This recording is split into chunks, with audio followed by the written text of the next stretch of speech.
రాష్ట్ర ప్రభుత్వం బీసీ మహిళలకి ఒక శుభవార్త చెప్తా ఉన్నది. సో ఆటోమేటిక్ కుటుంబిషన్ ఇవ్వాలంటూ కూడా రాష్ట్ర ప్రభుత్వం నిర్ణయించుకున్నట్టుగా తెలుస్తుంది.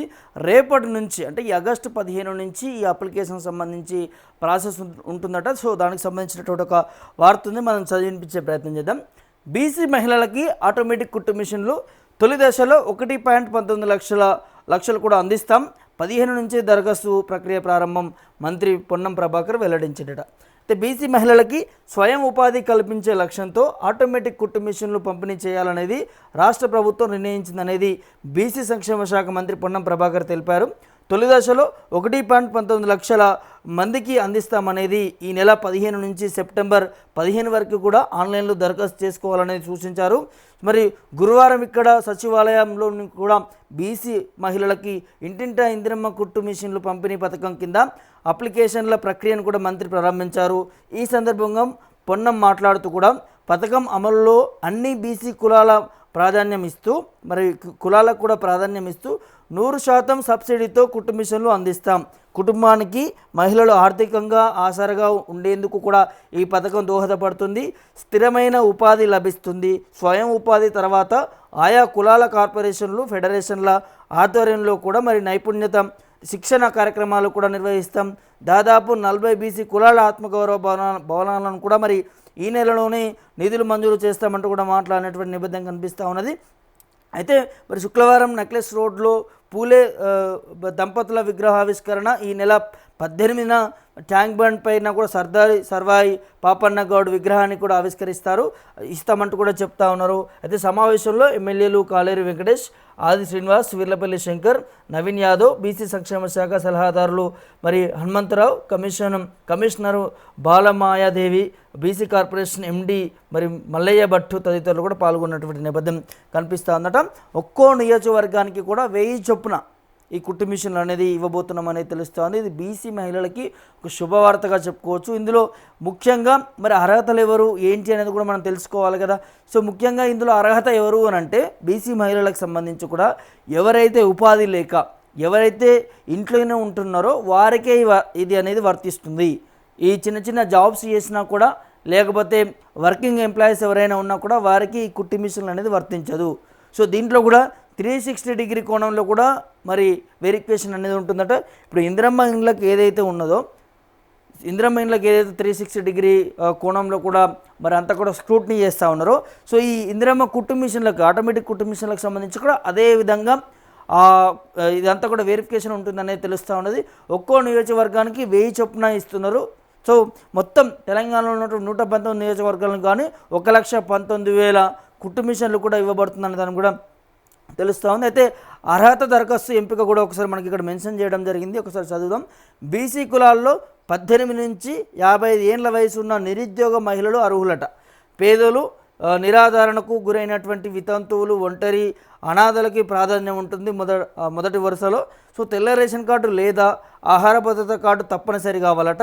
సో ఈ కార్డు లేకుంటే ఆదాయ ధృవీకరణ పత్రం సమర్పించాల్సి ఉంటుందట. సో పట్టణాల్లో 2 లక్షలు, గ్రామాల్లో కూడా 1.5 లక్షల వార్షిక ఆదాయం ఉండాలట. ఇది మెయిన్ ఇంపార్టెంట్. సంవత్సరానికి ఆ కుటుంబానికి అంతా కలిసి సంవత్సరానికి పట్టణాల్లో అయితే 2 లక్షలు, ఇక్కడ గ్రామాల్లో అయితే 1.5 లక్షల వార్షిక ఆదాయం ఉండాలట. వాళ్ళే అర్హులట. సో నివాస ధృవీకరణకు ఆధార్ కార్డు తప్పనిసరి. కుటుంబానికి 1 యూనిట్ మాత్రమే ఇస్తారు. టైలరింగ్ నైపుణ్యాలు ఉన్నవారికి ప్రాధాన్యం ఇస్తారట. కనీస అక్షరాస్యత తప్పనిసరి అట. సో ఎక్కువ దరఖాస్తులు వస్తే కనీసం 5వ తరగతి పాస్ అయిన వారికి కూడా వారికే అవకాశం ఉంటుందట. వచ్చిన దరఖాస్తులను మండల స్థాయిలో మండల కమిటీలు పరిశీలించి అర్హులైన లబ్ధిదారుల జాబితాను కూడా రూపొందిస్తాయి. జిల్లా కలెక్టర్ ఆధ్వర్యంలో జిల్లా కమిటీలు ఈ పథకం అమలులను కూడా పర్యవేక్షిస్తారట. సో అర్హులైనటువంటి మహిళలు TGOB MMS పోర్టల్ ద్వారా కూడా దరఖాస్తు చేసుకోవాలట. 2023-24 ఏడాదిలో బీసీ స్వయం ఉపాధి పథకం కింద లబ్ధి పొందిన వారు కూడా అనర్హులు అనేది తెలుస్తూ ఉంది. 2023-24 సంబంధించి బీసీ స్వయం ఉపాధి పథకం ఉన్నది కదా.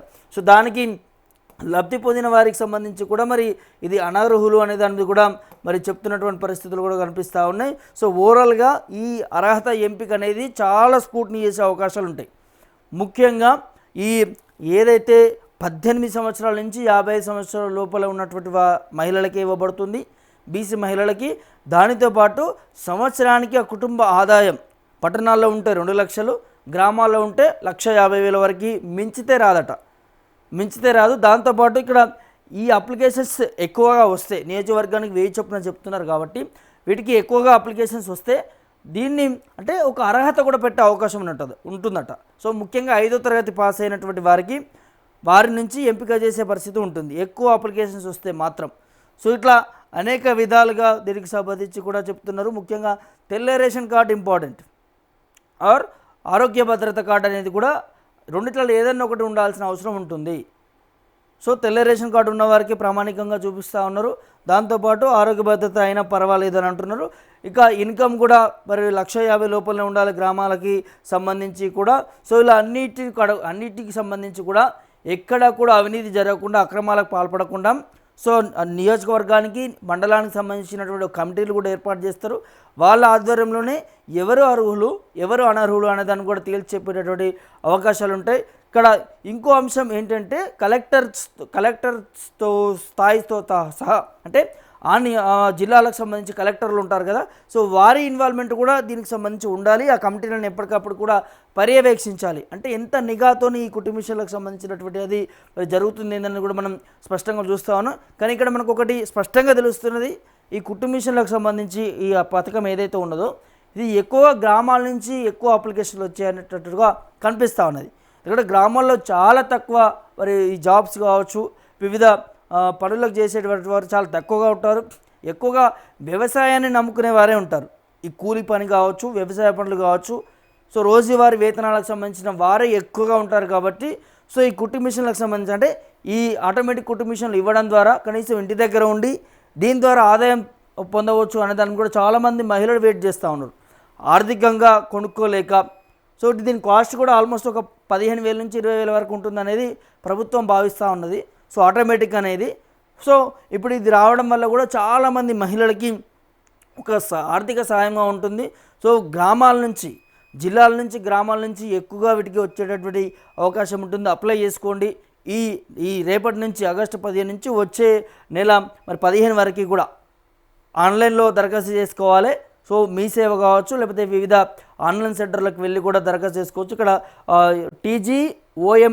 టీజీఓబీ ఎంఎంఎస్ పోర్టల్ కూడా మనం వెళ్ళి ఆన్లైన్లో కూడా చేసుకోవచ్చు. సో అది ఎట్లా చేసుకోవాలి ఏందనేది కూడా నేను ఇంకో వీడియోలో చెప్పే ప్రయత్నం కూడా చేస్తాను. సో మొత్తానికైతే అప్లై చేసుకోండి. ఖచ్చితంగా ఎవరైతే ఎలిజిబిలిటీ ఉంటుందో వారికే వస్తుంది. ఇందులో కూడా మరి లంచాలు ఇచ్చి లేకపోతే ఇంకోటి ఇచ్చి కూడా మోసపోకండి. సో ప్రభుత్వం క్లియర్గా చెప్తుంది, ఈ పోర్టల్ ద్వారానే అప్లికేషన్ చేసుకొని ఉన్నవారికి మాత్రమే ఈ పథకం అనేది వర్తిస్తుంది. ఇంకా వేరే ఏ మాధ్యమాల ద్వారా కూడా తెలిసిన వాళ్ళు ఇంకోటి చేసినా కూడా ఈ పథకం అనేది రాదనేది కూడా చాలా స్ట్రిక్ట్గా చెప్తున్నారు. సో మరి దీనికి సంబంధించి మీరు ఏమనుకుంటారు? బీసీ మహిళలకి ఇందిరమ్మ ఆటోమేటిక్ కుట్టు మిషన్లకు సంబంధించి మీ అభిప్రాయం ఏంటి? నిజంగా మీకు ఇందులో ఇంకా ఏమైనా డౌట్స్ ఉన్నాయా అనే దాన్ని కూడా కామెంట్ రూపంలో తెలియజేయండి.